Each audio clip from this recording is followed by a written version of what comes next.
Kanina para sa atin nitong nagaganap na forum dito sa Mindanao Power Summit. Magandang hapon sa iyo, Joey. Magandang hapon, Kathy.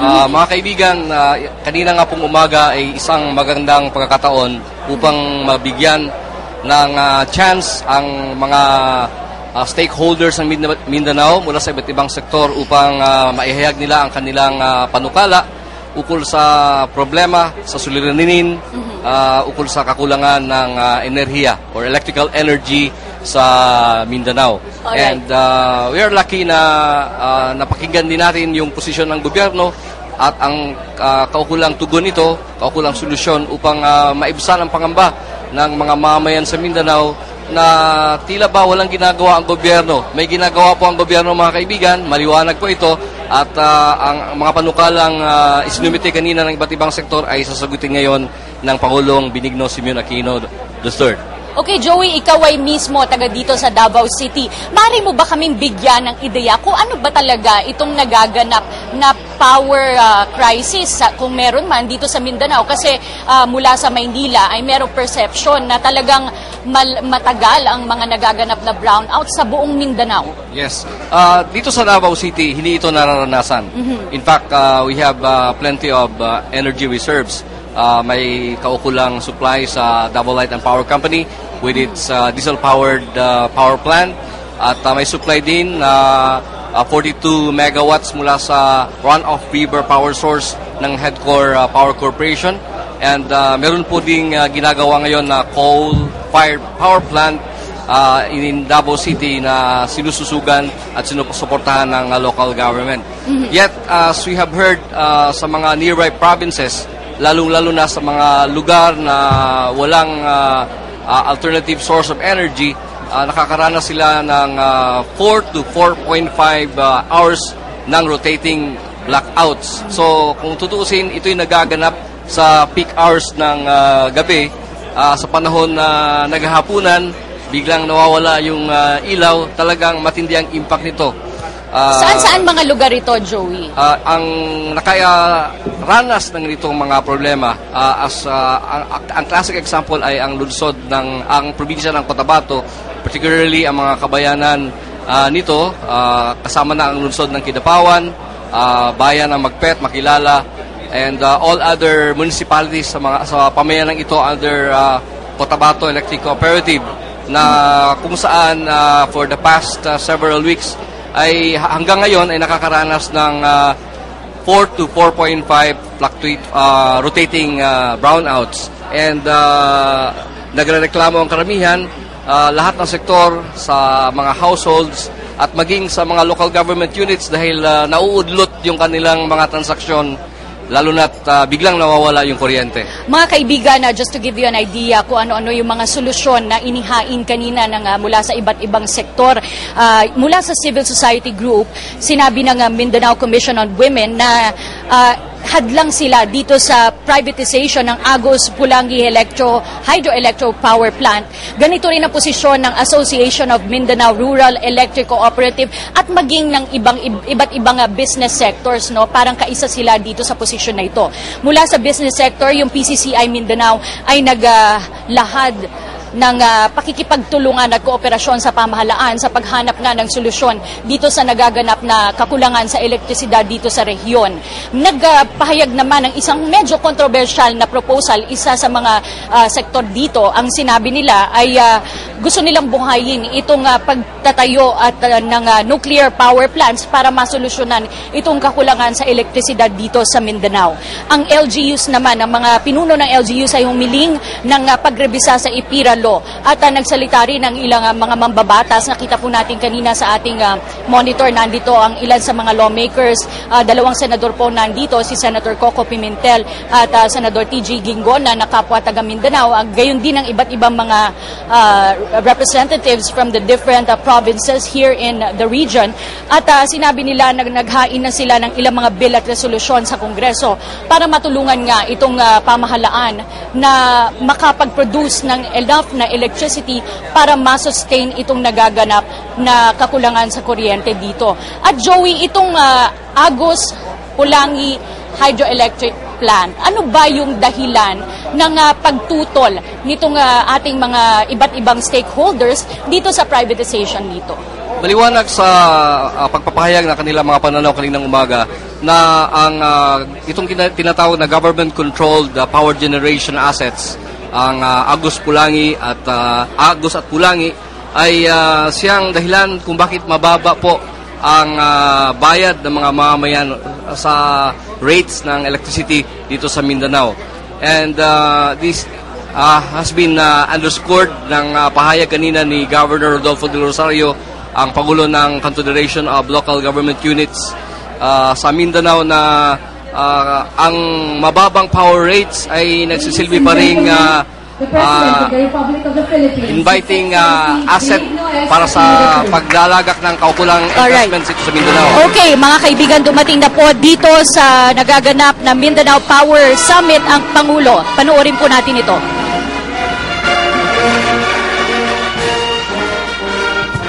Once again, let's give a big round of applause to the President.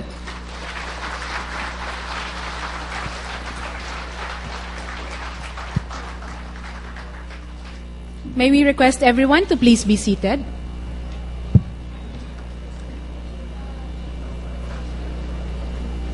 Good afternoon. For the presentation of the highlights of this morning's plenary session, may we call on the Chairperson of the Mindanao Development Authority, Secretary Luwalhati Antonino.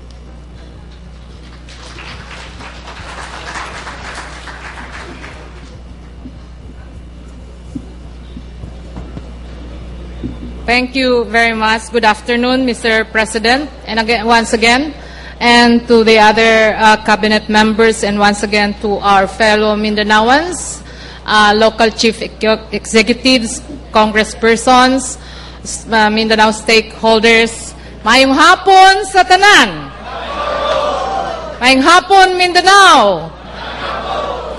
Mr. President, after going through this morning's plenary, highlighted by the presentation and discussions of issues and recommendations from key sectors, the Mindanao Power stakeholders were able to assemble issues into a consolidated position and the proposed measures into a collective set of recommendations. May we, therefore, Mr. President, present the following summary highlights. Sir, nakikita po ninyo yun? Baka masyadong maliit. Thank you po. Number one, that the current power issue is not just a supply issue, but is also a cost issue. The rising power cost, despite the promise of PIRA to keep power supply affordable, has eroded household income negatively, affecting the quality of life, particularly for the poorest amongst us. Unbundling of the industry has actually created new middleman structure that has allowed rates to be jacked up at each segment from generation to distribution. Number two, cheap hydropower remains key to Mindanao development strategy, as this remains to be our competitive advantage.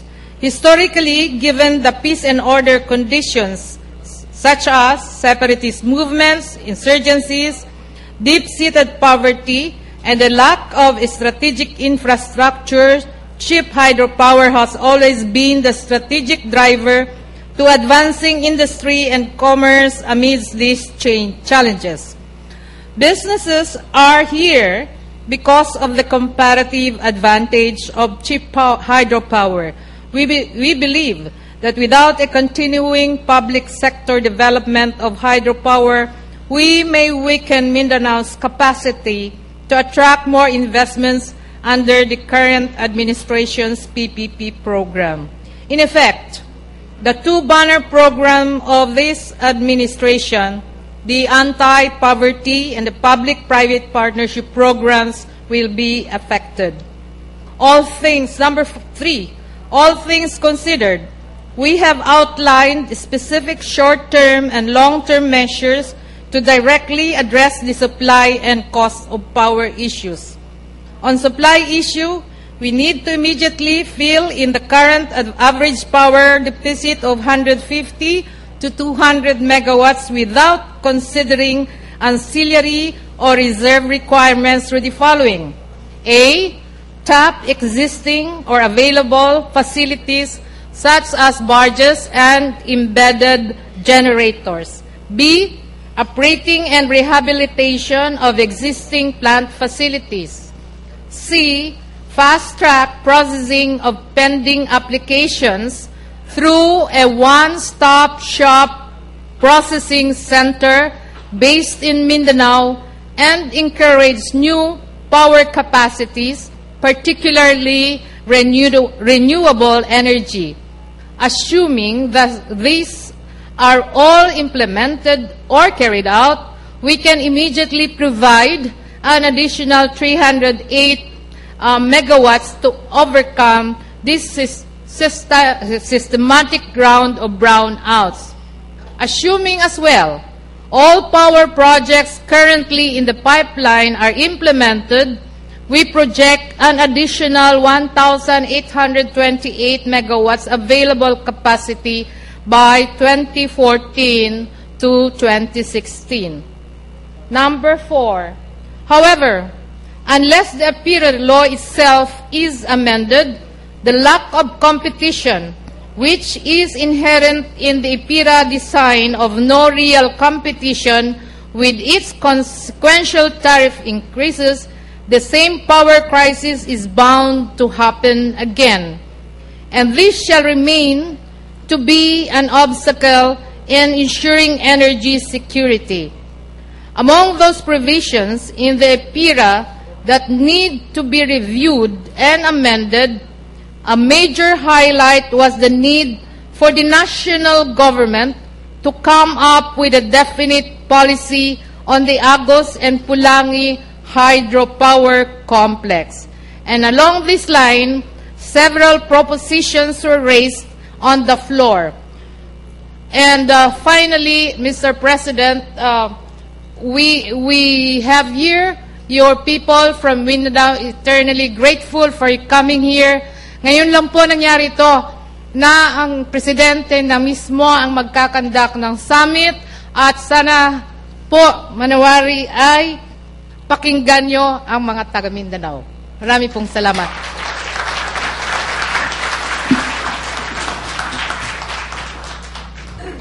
Thank you very much, Secretary Antonino. At this point, ladies and gentlemen, may we call on the Secretary of the Department of Energy, Secretary Jose Rene Almendras, to introduce our distinguished guest of honor. Okay. I believe that the President would like some clarifications and has some questions regarding the proposals and recommendations made in the summit.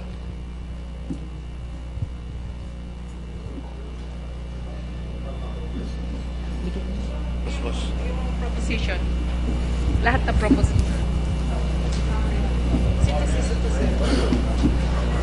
Senator Huy, Kapampangan nagtanong pa ng Bisaya, mayong hapon sa tanahan. Meron kayo. Yung sa recommendations, nagtayo lang ako, no? Okay lang sa inyo. O nakatingala kayo masyado. Okay lang. Yung pinapakinggan ko, ngayon ko lang nakita ito recommendations. Yung pagkaintindi ko, output nyo from today's and this morning session, no? Yung for instance, yung unang tanong, yung APIRA has not worked in Mindanao. Ang tama mo ba pagkaintindi ko, exempted yung Mindanao from yung parang pinaka-essential component na APIRA. Ano ba yung essential? And it's also actually part of my speech. Baka maulit ko